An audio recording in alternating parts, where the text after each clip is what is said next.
Running against the worst candidate in the history of presidential politics puts pressure on me. Could you imagine if I lose my whole life? What am I going to do? I'm going to say, I lost to the worst candidate in the history of politics. I'm not going to feel so good. Maybe I'll have to leave the country. I don't know. If I lose to him, I don't know what I'm going to do. I will never speak to you again. You'll never see me again. Thank you so much. Well, here's the way I see it. Here's the way we see it, and the country should see it, that the people have spoken, and we respect the majesty of the democratic system. I just called Governor Clinton over in Little Rock and offered my congratulations. He did run a strong campaign.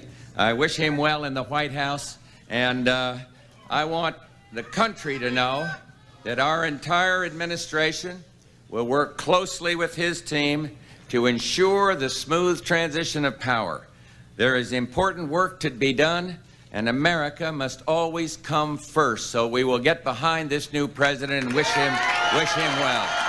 President, real quickly, win, lose, or draw in this election, will you commit here today for a peaceful transferal of power after the election? And there has been rioting in Louisville, there's been rioting in many cities across this country, red and your so-called red and blue states. Will you commit to making sure that there is a peaceful transferal of power after the election? Well, we're going to have to see what happens. You know that I've been complaining very strongly about the ballots, and the ballots are a disaster. I understand that, but people are rioting. Do you commit to making sure that there's a peaceful transferal of power? We want to get rid of the ballots, and we'll have a very peaceful. There won't be a transfer, frankly. There'll be a continuation. And to all the women and all the men with daughters and sisters and mothers, everybody, no matter how you identify, now is your chance to vote against Donald Trump, a man who believes his fame gives him the right to grab one of your daughters or sisters or mothers or wives by any part of their bodies. Vote for Joe. He's a good person. Thank you. As I mentioned, we are not prepared to give that number. The Biden crime family stealing the election. The media is covering up. The Biden crime family stealing this election. The media is covering it up. The Biden crime family stealing this election. The media is covering up. We want our freedom for the world. Give us our freedom, Joe Biden. Joe Biden is covering up this election. He's stealing it. Where were we? What was the last question? We did it. We did it, Joe. You're going to be the next president of the United States. I think a lot of Democrats are hurt tonight. There's a moral victory and there's a political victory. They're not the same thing. The political victory still may come. But I think for people who saw babies being snatched away from their mothers at the border, for people who are sending their kids into schools where the N-word is now being used against them, for people who have seen this wave of intolerance, they wanted a moral victory tonight.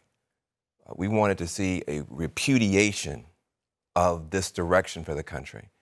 And the fact that it's this close, I think, it hurts. It just hurts. I think people got their hopes up looking at those polls.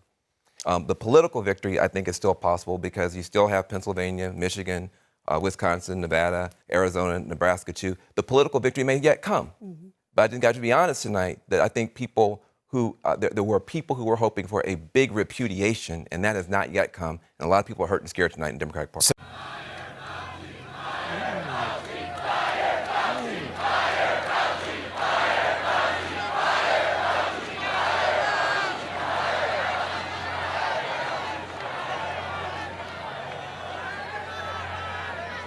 Don't tell anybody, but let me wait till a little bit after the election. One of the world's leading experts on infectious disease, one of the few people in this administration who's been taking this seriously all along. And what did he say? His second-term plan is to fire that guy.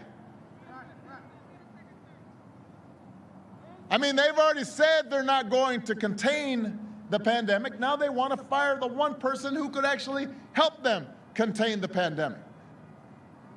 So, Georgia, if you think they've done a bad job at managing COVID so far, basically what they're telling you now is you ain't seen nothing yet. You know, I think what the president needs to do is, frankly, put his big boy pants on. He needs to acknowledge the fact that he lost, and he needs to congratulate the winner, just as Jimmy Carter did, just as George H.W. Bush did, and frankly, just as Al Gore did. And stop this and let us move forward as a country.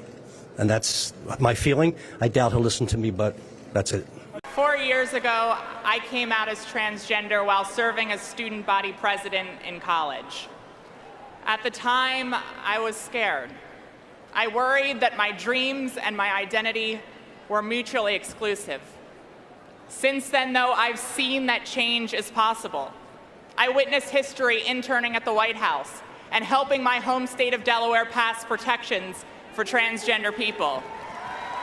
Today, I see this change in the work of the LGBT caucus and in my own job at the Human Rights Campaign. But despite our progress, so much work remains. Will we be a nation where there's only one way to love, only one way to look, and only one way to live? Or will we be a nation where everyone has the freedom to live openly and equally? A nation that's stronger together.